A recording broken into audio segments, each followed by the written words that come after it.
How's it going, everyone? So we're now back inside of Maya, and what we're going to be doing is, for the next chapter, we're going to be tackling both the low poly and the UVs. So we have our high poly inside of Maya here. As you can see, the poly count is pretty absurd. So we have this guy, and then we also, on a different layer, have our kind of mid poly that we made. This is the one that we did actually bring into Zbrush, and this is the one that we have spat out of Zbrush.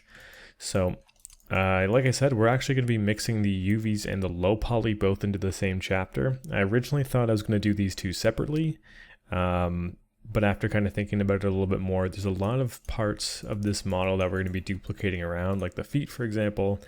The low poly models are all going to be the same, so I might as well, for those parts at least, UV as I go.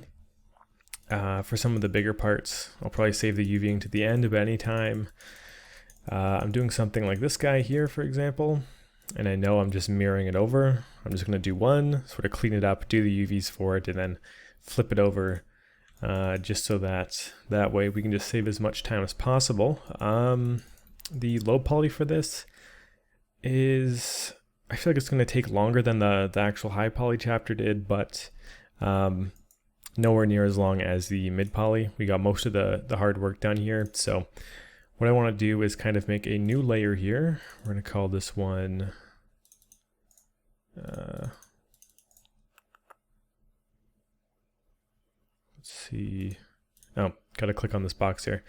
We're going to call this LP for low poly. I'm just going to color it blue. I can't remember if I brought this up already, but when you have something in this layer, that's the color of the wireframe. So our ZBrush layer here, if we look at the wireframe, it's going to be the default color. But if we go to our high poly, it's going to be this red because the layer is red. So this is just a quick way to sort of tell what layer things are on, without actually like selecting all the objects in the layer. So we're not going to have to touch this anymore. This is already done as it is, but we are going to just piece by piece sort of refine the stuff, put it into the low poly layer, and yeah, it shouldn't take as long, so let's just sort of dive into it. I'm going to start off with this guy here, and he has all these screws attached to them, and if I remember correctly, there are these screws down here as well. So the cool thing about this is we can just grab these guys and delete them. We no longer have a use for them because they're going to be all baked down into normal information. So let's go ahead and it might be easier to just go about this and delete each hole. I was thinking of sort of doing half of it and then mirroring it over, but there's also on the right side there sort of more of a unique piece that we're going to have to keep intact. So what I'm doing is just selecting all the faces in the hole. And there's a lot of n-gons going on here, so it's a bit more difficult. Just going to grow selection until I have all of those guys selected. Delete that, and then we can sort of select the edge ring. Once again, the fact that there's some funky geo here is making this a bit more difficult, but I'm going to select that, shift right click, merge edges to center. It's going to collapse that guy to a point, and I can just merge that off. So the things that we're trying to do here is get our geometry clean, keep things flowing nice and smooth. We don't want any more n-gons. We're going to try and get everything down to a quad or a triangle. We're also going to be deleting all of this extra information that's going to be baked down into normal detail. So this, for example, can just be a square because we just don't need any of that additional information, right? So we're just really simplifying this stuff.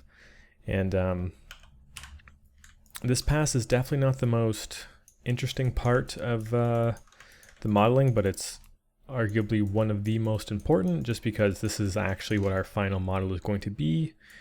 So we got to really make sure we nail this part. Let's go ahead and merge that. This is a triangle, but that's fine. I can just delete that for visual sake. We'll do the same on this side. This will get a bit of a different treatment. because there's actually something going inside of it that we're not baking down. So let's get rid of this stuff.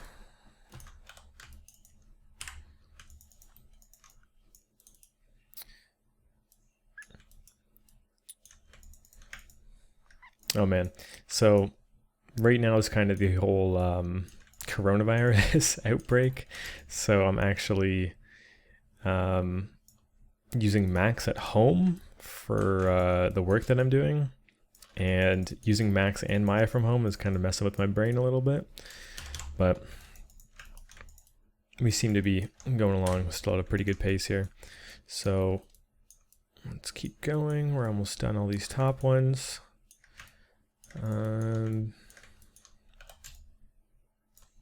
Cool. Because in Max, deselect is Alt, right? So for a Maya user, you kind of press an Alt for everything, so it's kind of easy to get that stuff all mixed up. So let's drag all these out, merge them. So how exactly do we want to handle this? I think the edges on this is pretty appropriate. If we hide this layer and bring in the high poly, it's kind of mushed all down, so I think if I jump back to this layer, I can probably just get rid of this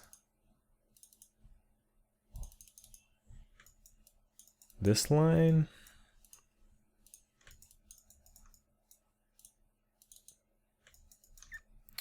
Interesting, it's not letting me do a ring select for some reason. So I'm just gonna manually select these.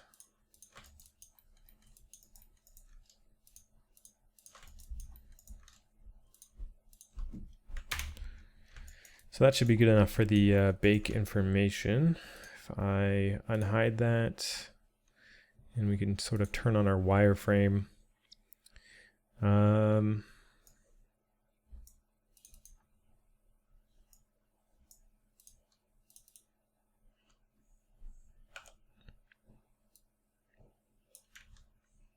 We definitely have some room to sort of adjust that stuff.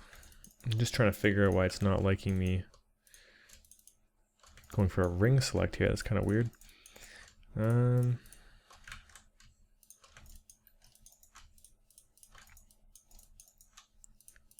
If all else fails, we'll probably find out during the UVs, but let's just bring this in.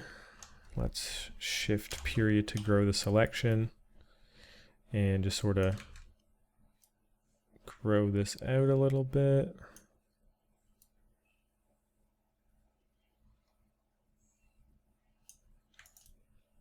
So nice, that'll bake down a lot better. Can go back and isolate this guy. So that'll do that part good. We also now have to start worrying about closing all this stuff off.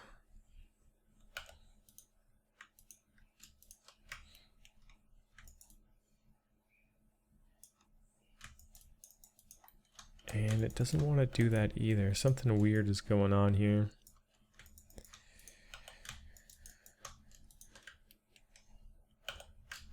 Let me try using the cutting tool.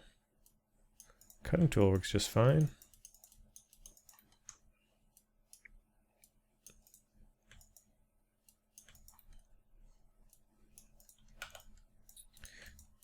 And that should do it for that. We can continue along with these screws here.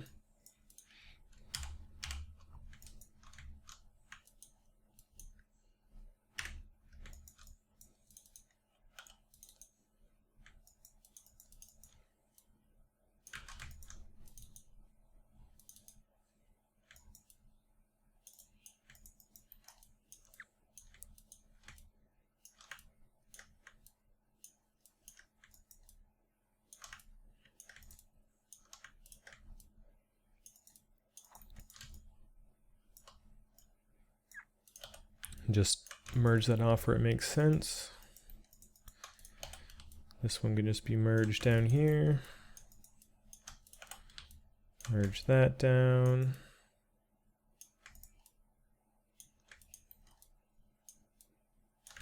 or not. That's going to cover that up.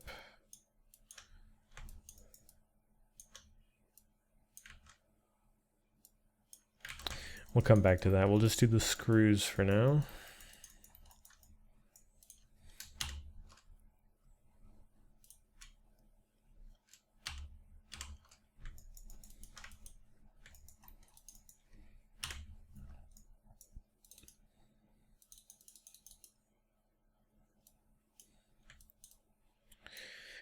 I feel like there's just a lot of extra data. It might just be lagging. That's why it's acting weird. So I'm going to go to Edit, Delete All by Type History, which is going to delete all the history in the scene. There's a lot of stuff going on, so that's going to save us some extra data. That still doesn't seem to be it, though. Strange. Well, it's not the end of the world. We can still move forward with that.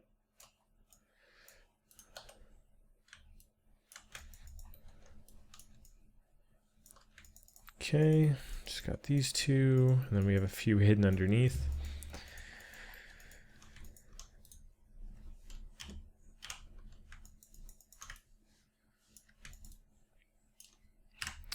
Delete that.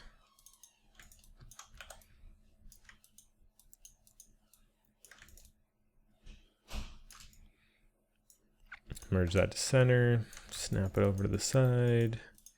This one, snap to the bottom corner. Geo's already starting to look a lot cleaner.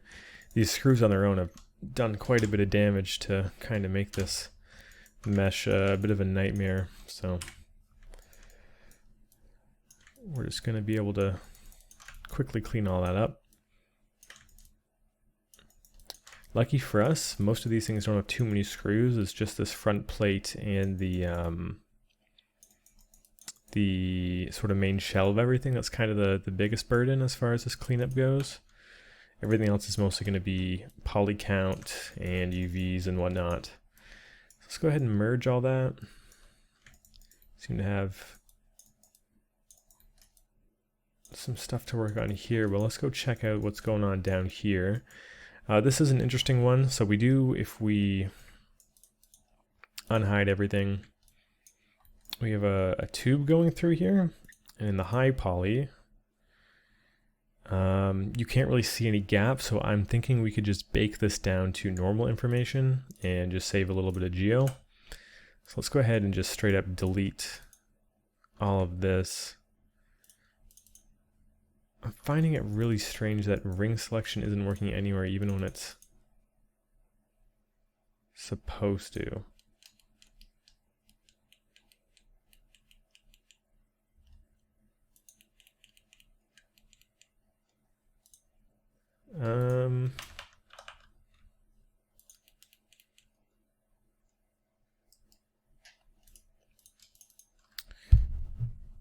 Yeah, I'm really not sure why that's happening, but I guess we can continue with our method. I was just testing off screen if it was something to do with my mouse, and it kind of seems like it is, so I'll have to look into that in a little bit, but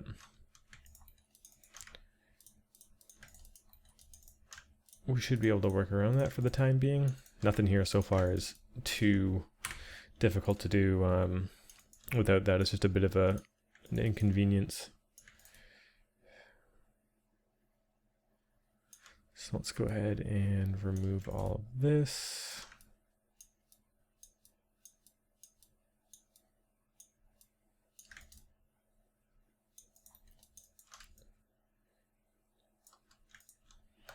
Okay, let's do the same for the other side. And honestly, not being able to ring select will take a lot longer. I'm just gonna quickly try something.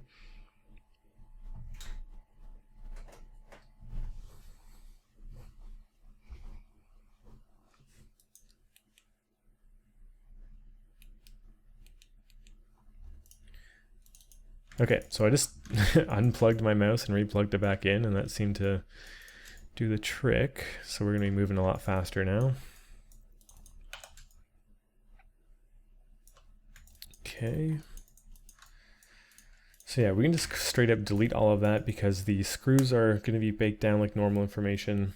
And then these holes, we're never going to actually see through the holes, so we can bake that down as normal information. and the parts that are very distorted are actually going to be completely blocked by the tube that's going through it. So let's go ahead and start connecting this together.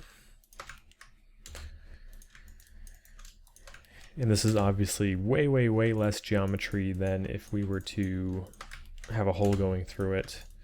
And since it's such a super small detail, this is the level of detail that I'm pretty comfortable having. That roundness is more than enough. Like we definitely want this model to be quite a bit rounder than probably your typical game model, but that's such a tiny detail down there where you really don't have to worry about it.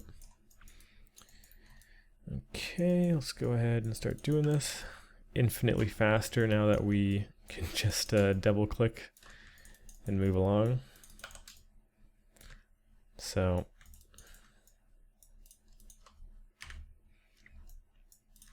let's go ahead and just do the same to this side as we did to the last. If you prefer to just sort of do one and duplicate it over, that works too, but I feel like this part's pretty quick, so I really don't mind just doing it twice. We definitely do not need this, and okay. Cool, we were having some issues around this area, if I'm not mistaken. And I think that's because this here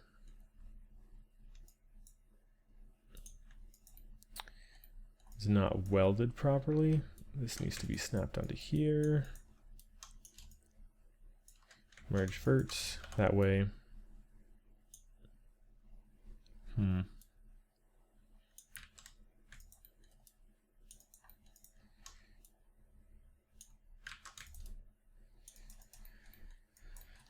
Well, we can just grab those faces so they're easier to work with.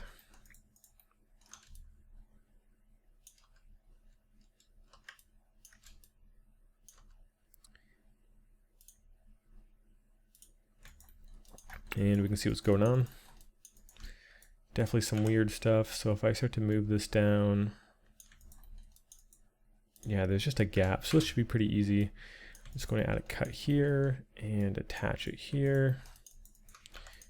And snap it up. And this is just going to be something that we can merge this to.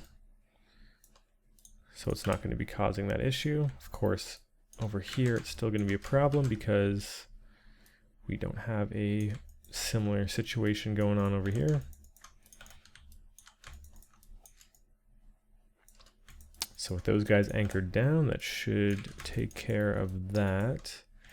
The stuff is all as it should be, as long as I snap that down.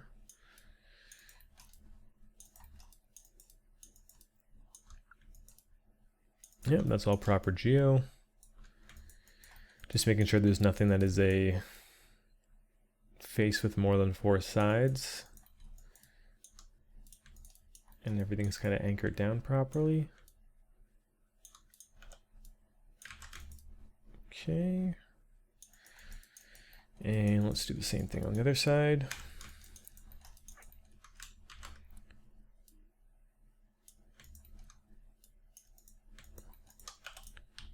Snap that there.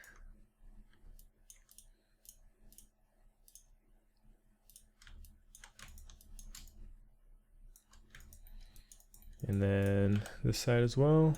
Yep.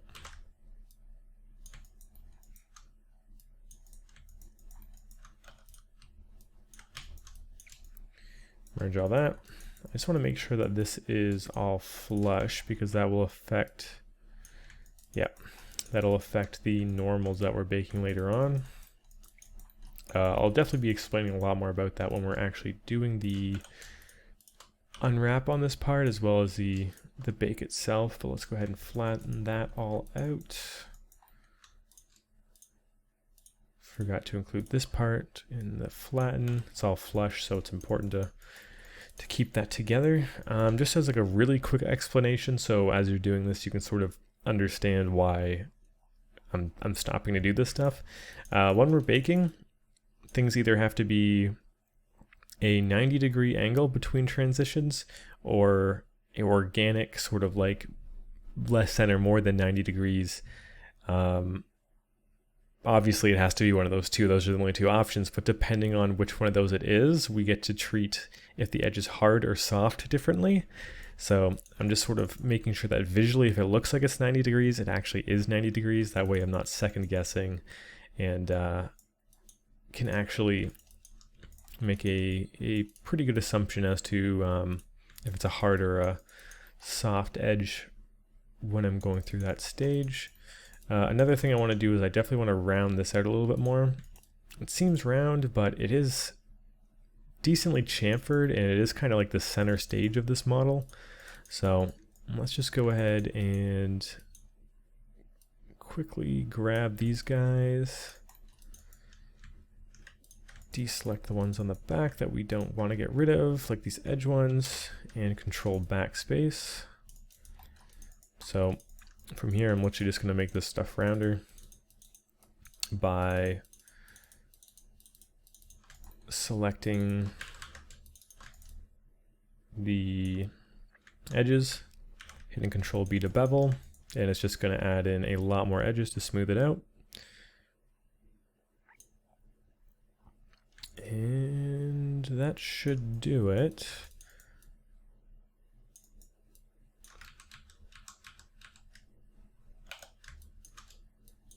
I think I'm just going to hit Control B, keep it at 0.5, because that'll just average everything out. There's definitely some difference, but it's what it was before, but just twice as smooth, so I'll just trust that that's going to be good enough. Let's go ahead and start anchoring these down.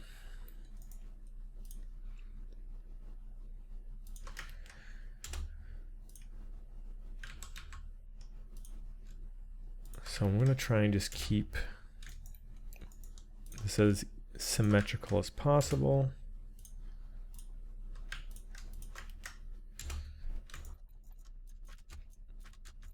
Ideally, these long skinny triangles, you typically want to, interesting, connect. Let's go ahead and merge. Something up this guy here. Yeah, something definitely up this guy. Okay. Yeah, long skinny triangles is definitely one of the ways as much as you can in this case. We're really not too much to do about it. We definitely keep these really strange how that's going to do that. If I merge it, it'll be fine. So hopefully this will take care of that. Yeah, our way to with making down. It's very strange how I merge like this. When it's just them. It'll actually work when we merge them together. It's a little bit more picky. Very bizarre. So go ahead and just go merge through here. Or just G to repeat last again.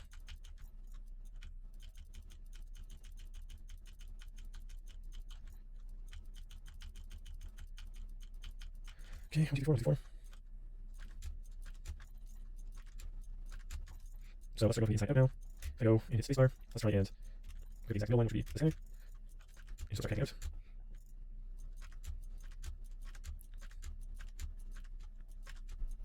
This also really thinner than that, so let's start that level to move over.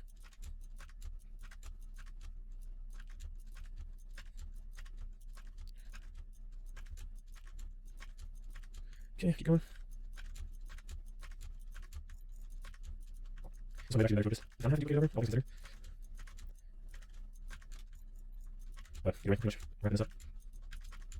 We're going to respread polygons here to make sure nothing's too pinched. This is actually coming a bit close, but should be fine, especially this is all flush, so it's always cutting maybe anything like that. Okay, let's do the last location point.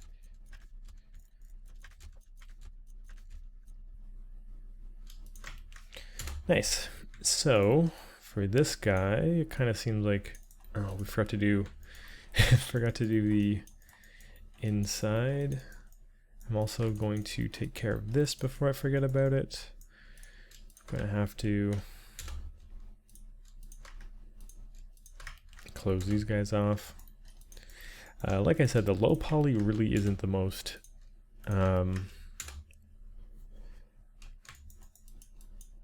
complex thing in the world to do. Probably if this is something that's brand new to you, one of the best things you could probably do in this case would be to watch the sort of like chapter compilation video where I go over the majority of the larger rules and kind of follow along with that. This is going to be more of the actual process of it, but I'm also going to be breaking down exactly why I'm doing it as I go. But yeah, it's going to be a lot of repetition as far as this stuff is concerned.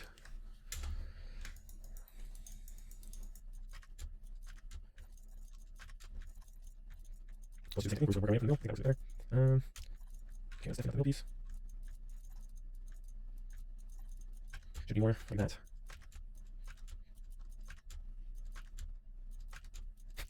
And just like some of the mid-poly parts, I kind of apologize for not having the most to comment on about this. This is just pretty basic, connecting things up and making sure, you know,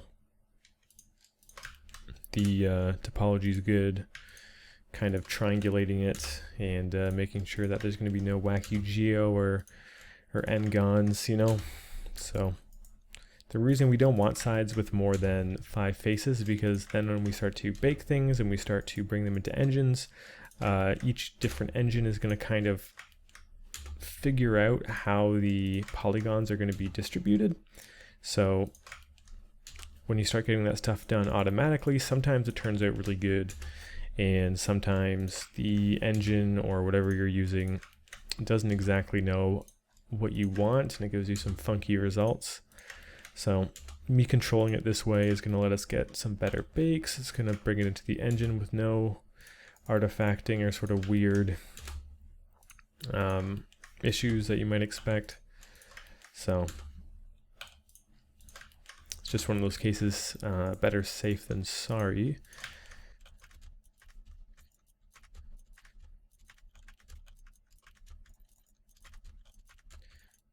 Okay, let's close out this here to change it up. And then also start getting some screen evidence, we know where we are set.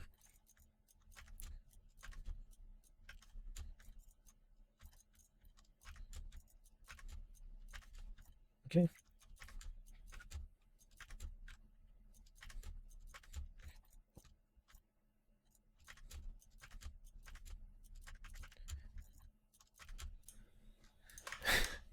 Probably not the best piece to start with, if I'm going to be totally honest. But we're going to have to get through it at some point or another, so I might as well get it out of the way. This is definitely the example piece I've been using for most things, just because of the amount of diversity it has going on with the different shapes and some hard surface parts and some organic parts. But for this, when it comes to cleanup, definitely not the most enthralling piece there is.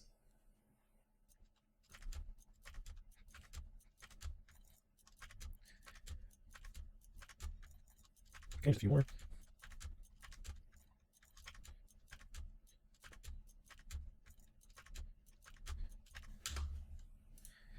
And then for this last one, kind of seems like maybe that kind of a triangle will do. And that'll do it for this piece, unless I'm missing anything else. Got down here, we cleaned all that up. This stuff is all squared off, so that should be fine. Like if I pull this squared off, square, should be fine. Just in case, let's go for one last merge vertices. But I think that'll do it for this piece here. What we can do with this guy is we can slap him into the low poly layer, and that is a final piece. Other than the UVs, that guy is done. So let's go ahead and do this. Some of these guys still have the hard edge filter on them. So we have this piece. Is there anything I would change about this? Potentially. I'll come back to that guy in a bit. I want to see if there's a good example of, you know, some UVs that we could do right now, just to sort of keep things fresh and try something new. Let's go ahead and do the feet here. This part is going to be attached to this, but these are a little bit different. They're rubber, so they're going to be their own thing. So let's go ahead and turn off the hard edges, and I'm going to UV them. So first things first, I'm going to delete this. This bottom indent is something that we can just completely put into our normal map. So we have this a bit tapered. First of all, we have unneeded geometry here. So let's go ahead and grow that. And I'm going to deselect this and I'm going to control right click two edges to edge perimeter and deselect that and just delete that stuff there. So let's get a better idea as to what's going on here.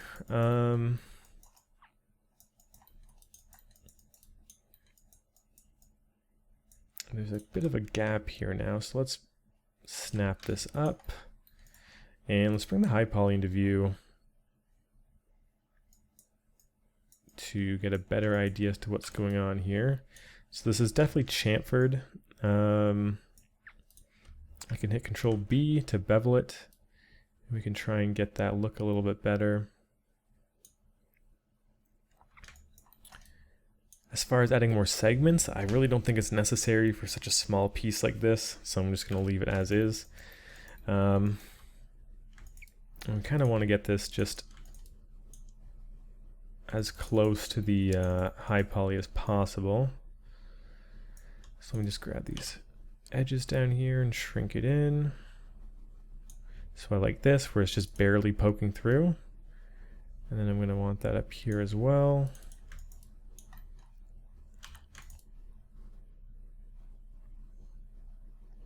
So that'll bake down really nice. As for the top of it,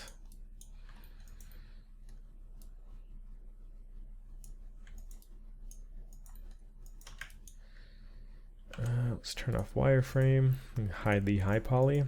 For the top of it, we're going to want it to snap directly to the base here. In fact, I'm going to actually want these to all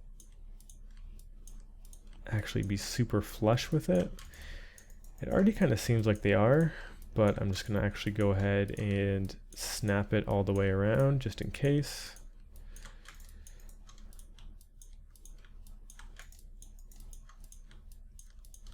Just holding V and moving it, of course.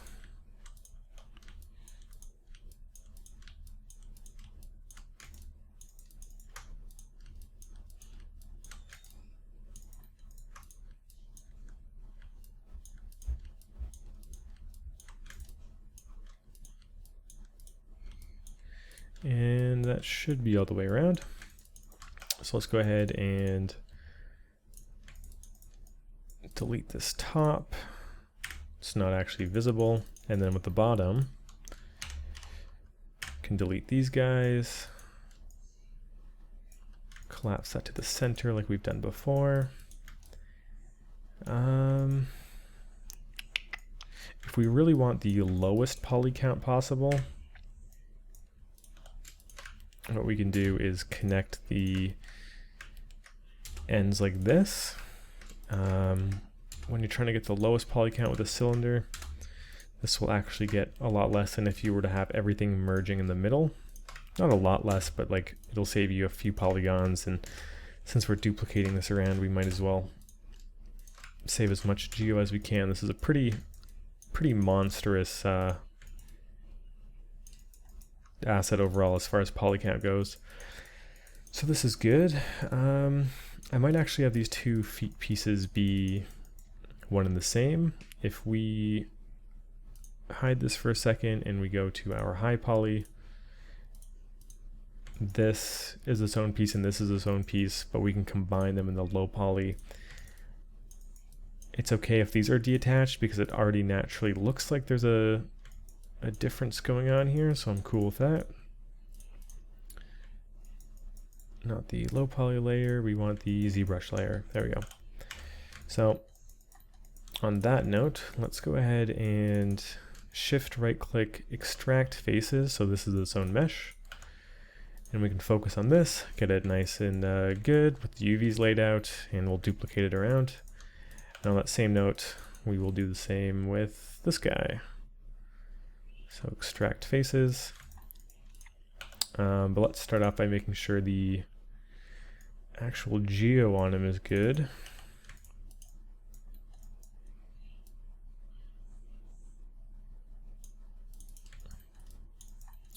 So I'm just shrinking this all down.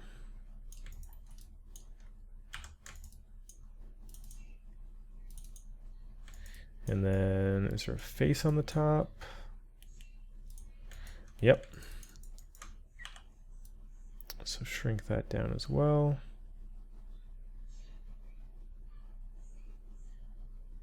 And I'll actually end up deleting that face because we really don't need it.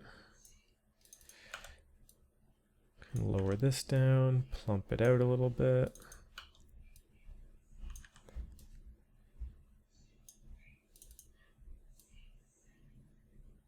Plump that out. I just want to make sure that this is flush with the bottom of this guy here.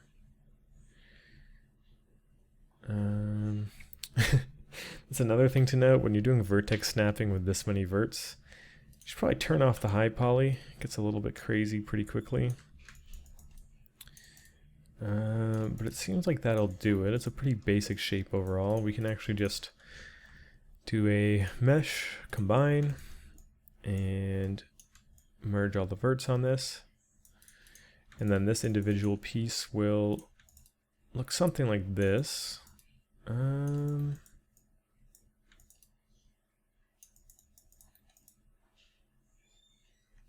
Seems that just this vert has been poked in.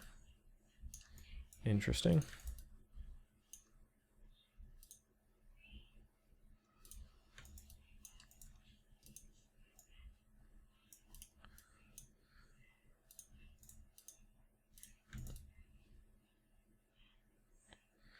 So yeah, you kind of want that look when you're baking it down where it's like everything is just subtly poking through. You don't want too much of the low poly showing, you don't want too much of the high poly showing.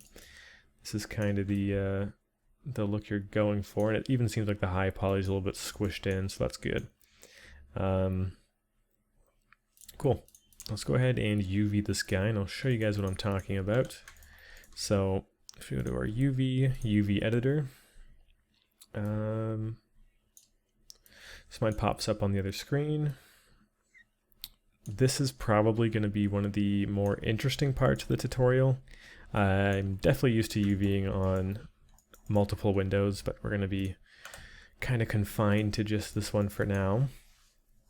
So let's see how we're going to go about doing this. So this one's a pretty easy example.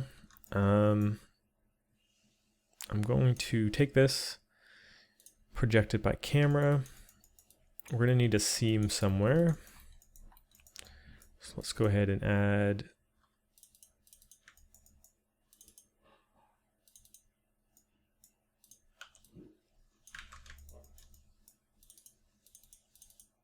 interesting. When I double click that, it doesn't go all the way through. Is that because there's... Oh. Yeah, that'll do it. There's a face floating in the middle. Let's go ahead and merge those verts again. And now when I double click it, sweet, it'll go all the way through. So I'm going to take that and I'm going to shift right click cut. So now there's a actual cut in our UVs. And then select the faces on the bottom. And we can just camera project these differently. So now we have this shell for the bottom. We have this sort of cylindrical shape, and there's a cut down the middle, so we can now unfold. So to do that, shift right click, unfold. Unfold U will be horizontal, unfold V will be vertical. So let's do U first. And V, it seems like there's for some reason that didn't cut all the way through.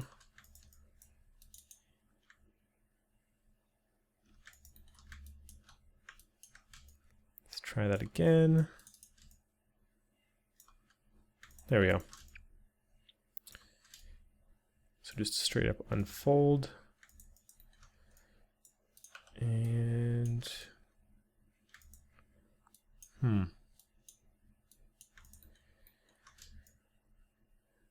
unfold. For some reason that got deattached. Let's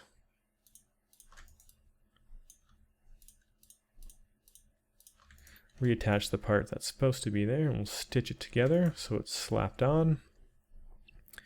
Right, so this is one of the important steps when it comes to getting good bakes, is having proper UVs. So not only do we have to focus on where we're softening and hardening our edges, we have to make sure our UVs are laid out properly. So let's just start with this one.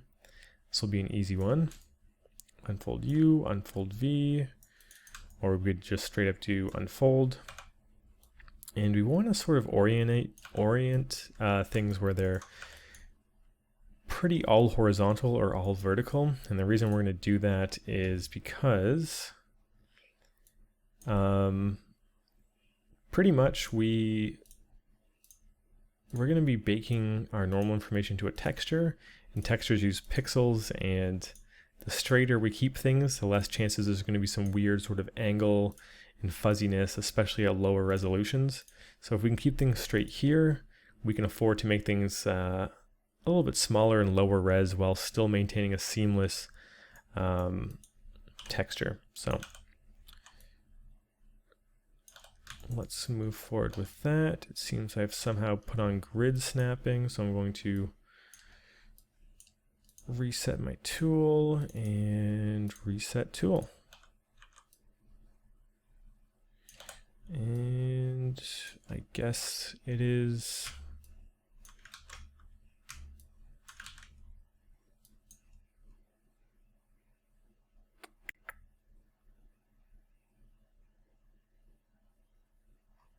something I must have turned on in here, but I don't think that's really going to matter for this section. So what I'm going to be doing is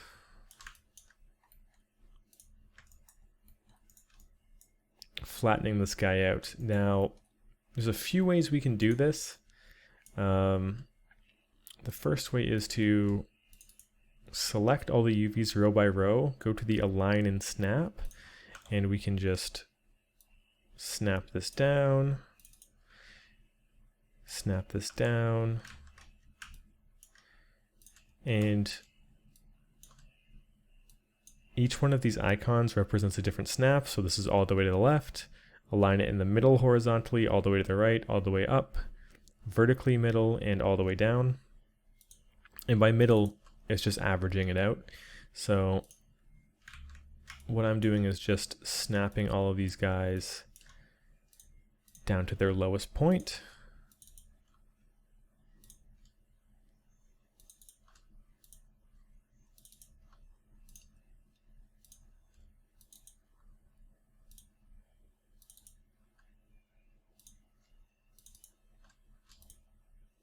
And pardon me, it's honestly been like a hot minute since I've UV'd inside of Maya. I've been doing so much UVing in Max, so it's definitely taken me a second to get used to everything again.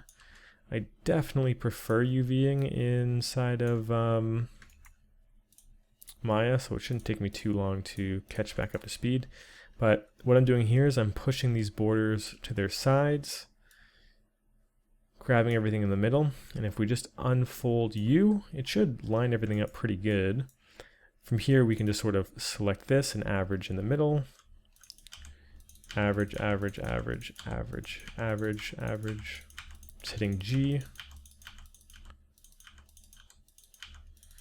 you might be thinking that this is stretching our UVs a bit. In fact, if I turn on a checkerboard, which I'm going to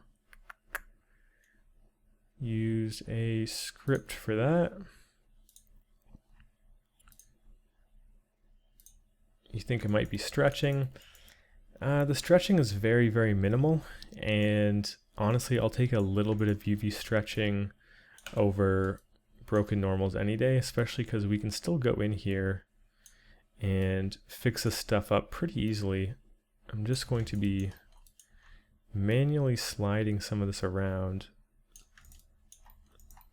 As you can see, even though we're getting a tiny bit of pinching at the top, that's going to be pretty much impossible to notice. And at the same time, we're going to be getting pretty much a perfect bake out of all this stuff. So that's how I would unfold this part.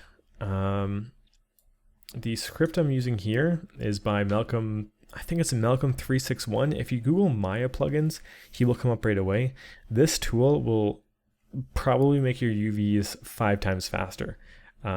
Once I sort of go over the basics and do a few examples, I'm going to be switching over to using this tool.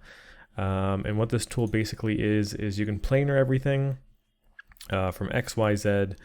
In the camera angle, we can project based on a specific textile density we want. We can gridify our UVs, which will essentially take this, the rounded version, and turn it into this with a single click. So that's why I really, really like this tool. And then we have the unfold UV, and both at the same time, straighten stuff, orient stack, layout UVs, copy and paste textile density. This guy here will save you a ton of time. And like I said, once I do a few examples, I'm definitely going to be switching over to this for the rest of the chapter. So I think it's only like $2. It's really a lifesaver. So highly recommend picking that up. But anyways, we can close out of this for now. Obviously, this is not the final UVs for it. It's way too big, but it's gotten us most of the way there.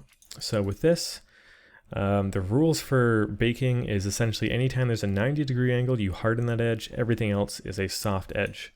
So we can straight up soften everything.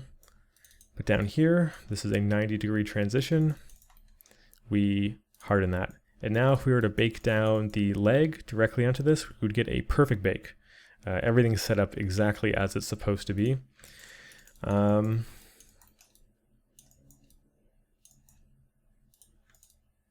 Should be. I'm just making sure we're not getting any weird artifacting. Let's freeze transform, delete history, merge vertices. It seems like something over here is a bit weird. Soften. Oh, because it's only doing half of it that way. Okay. There we go. Now that's perfect. Okay, so now we can go ahead and, since we've done the UVs on this, we can duplicate it to all the other ones. So just Control D like we normally would. I'm going to go ahead and poke face down here.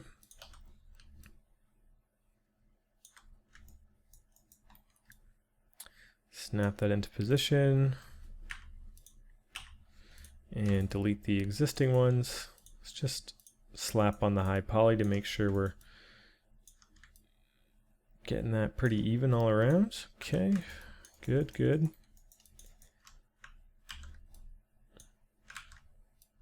Duplicate this guy. Oh.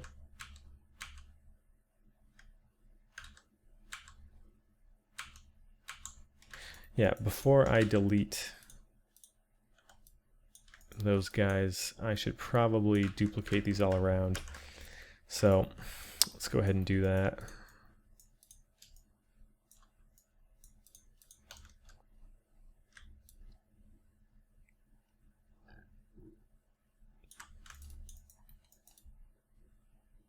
Okay, good.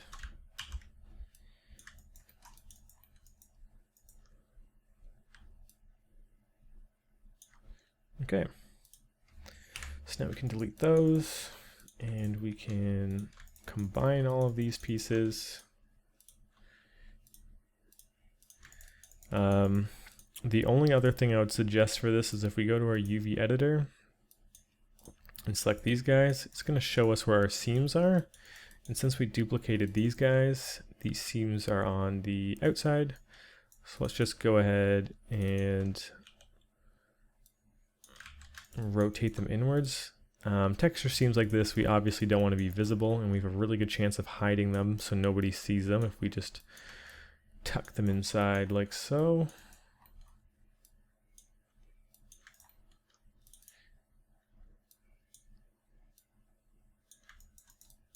perfect. Okay, so that's the feet done. Add that to the low poly. And yeah, as you can see, like, it's just some basic cleanup. Anytime we're duplicating stuff around, we're going to be UVing them just as we did there. And all in all, this will probably take a solid chunk of time, but it's going to take nowhere near as long as, say, for example, the mid poly. Like for this, we can do this really quickly. I'm going to straight up delete that. Let's take a look at this guy. I think this is handled pretty nicely. We can even reduce the poly count even more if we collapse these edges. We really only need to worry about the roundness on these like edge perimeters, because that's affecting the silhouette. But this kind of stuff here, if we merge, collapse edges, you'll never know, right? So I could even probably take it a step further in here.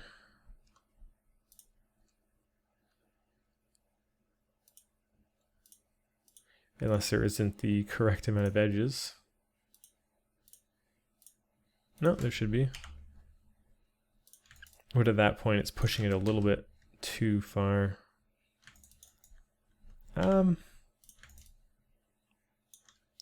Maybe not. We are going to be baking this down, so I don't think it's really going to affect it that much if we collapse it down like so. The baked information should still retain quite a bit of detail on that.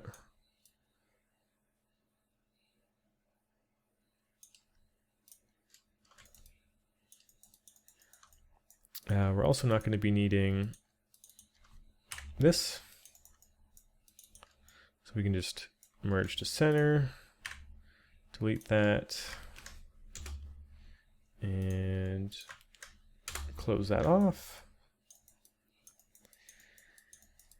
As for the outside, we can just merge to center like so. And like the inside, there's going to definitely be some points where we can collapse some of these edges where we just simply do not need this ridiculous amount of geometry.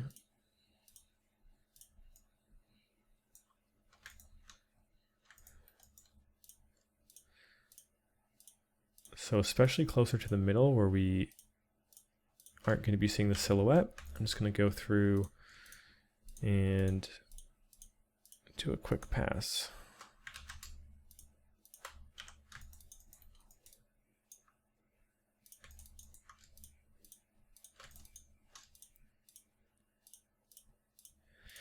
Because for these areas, right, it's just cutting the geo in half, but simultaneously keeping a nice round silhouette. So we might as well save as much as we can.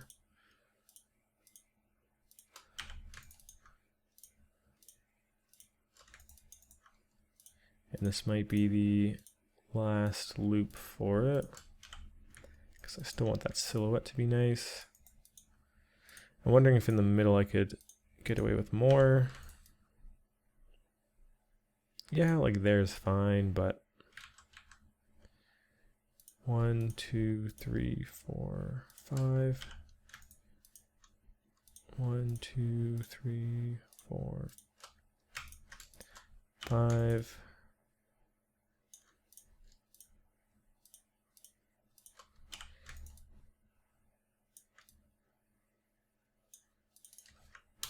And then just straight up. No, I don't want to delete that.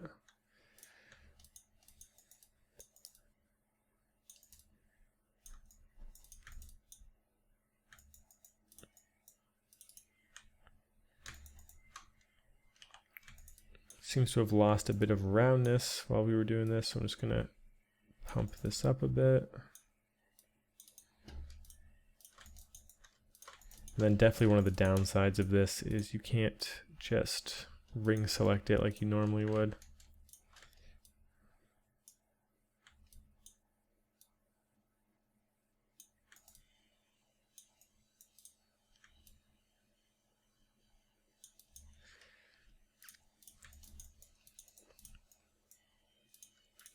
Soften that, harden the edges.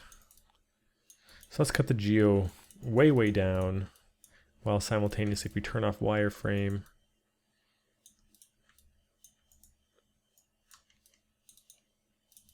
It's a little less smooth, but definitely worth the cost. Especially when we bake it down and you really won't even notice a difference. Like in here, you already can't really tell a difference. So I'm tempted to, oh, wait a second.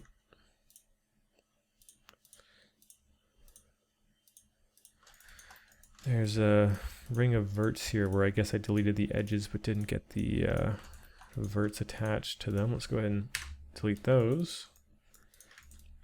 And yeah, I say I'm happy with that. We can go ahead and add that to the low poly layer. So it's just, yeah, pieces like that are going to be a lot faster. Realistically, we'll tackle this in the next part. This will by far take the longest out of anything in the entire tutorial.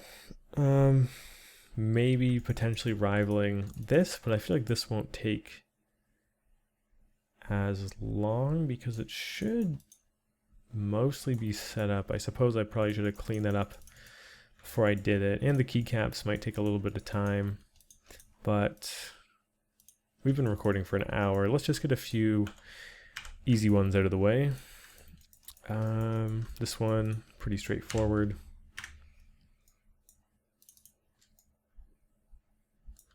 Can just get rid of this. But yeah, hopefully after watching this first part, you'll start to pick up a pattern, and then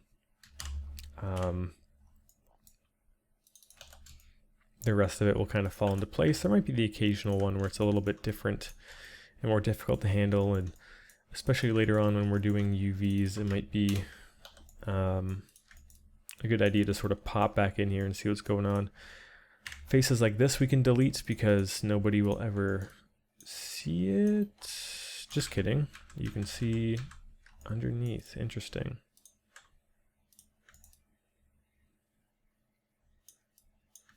This was a backup for something, I'm pretty sure.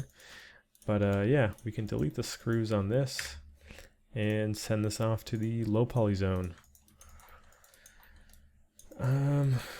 Yeah, I don't mind just banging out a few more of these super quickly, just some of the more basic ones.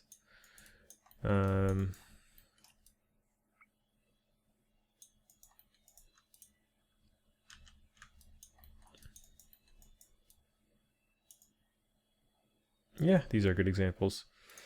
So with this, there's really no point in getting this inner ring. Sorry, let me undo that. Up to here, we don't need it because all that stuff is not affecting the silhouette whatsoever, so we can just fill the hole. Do the same here. And I feel like we don't need this much geo going around. So I want to see what it looks like if we just straight up cut that in half.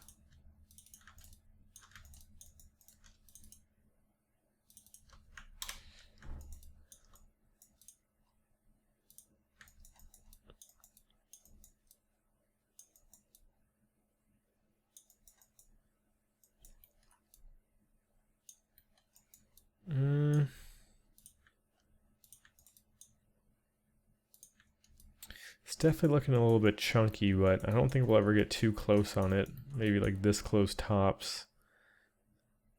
Not to mention, when we bake down information, it'll look even less chunky because it's baking down a perfectly smooth object to it.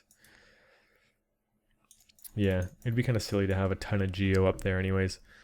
So let's move forward with that. Let's delete these edges that we really don't need. So I'm just going to grab those and hit Control Backspace, and then we can just cap this off like we would everything else.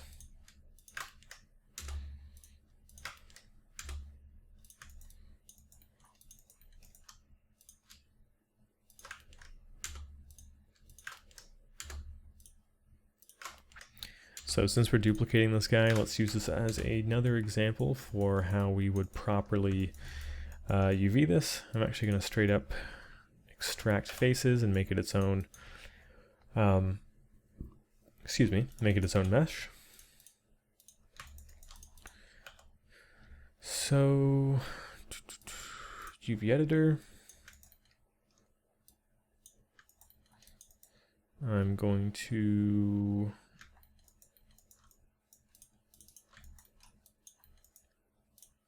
select these faces, project them from Y so it's straight down. Let's go ahead and cut at the bottom, hiding the seam down there, and we can unfold our UVs. If we look at the checker pattern, perfectly distributed.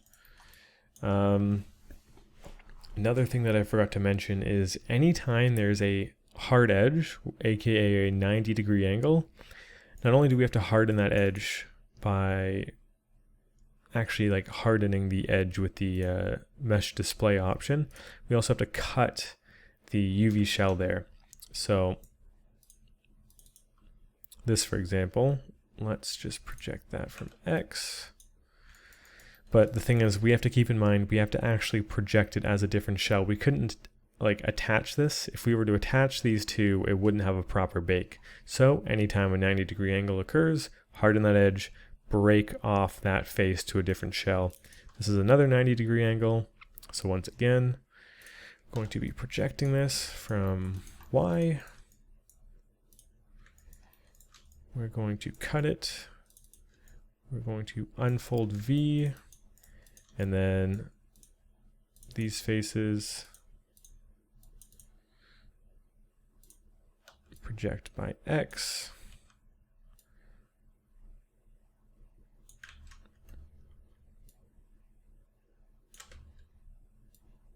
I'm going to want to rotate them in a way where I can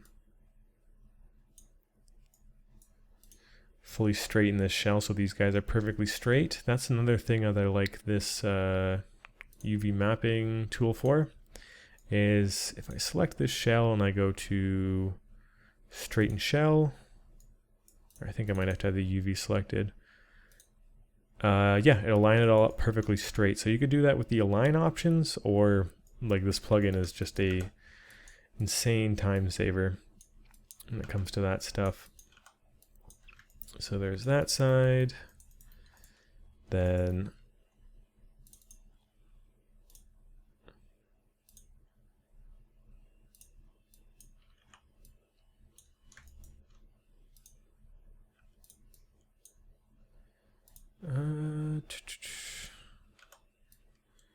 this guy here, if it's red, it means that it's inverted, so it's projecting it backwards.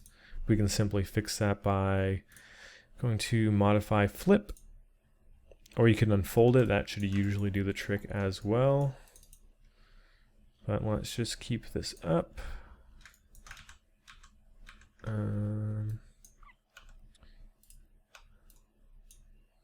So modify flip, and let's go ahead and straighten shell. So it'll line all that up for us perfectly. And then finally this one, we can planar map from Y, add our cut to the bottom so it's hidden. And as you can see, it's purple. It just means that there's properly orientated polygons, which are these blue ones, and poorly orientated ones, which are red, on top of each other. But anyways, that should do it for these. Obviously this is way too big, so I'm going to scale this down.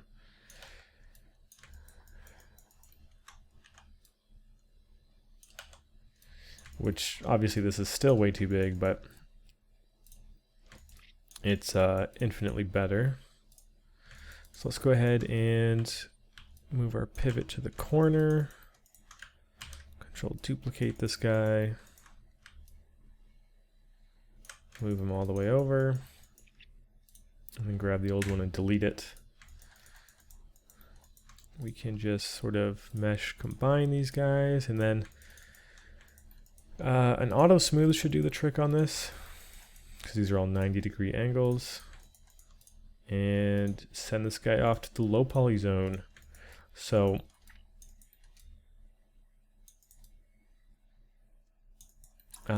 yeah, I think I covered a decent amount here as far as different examples.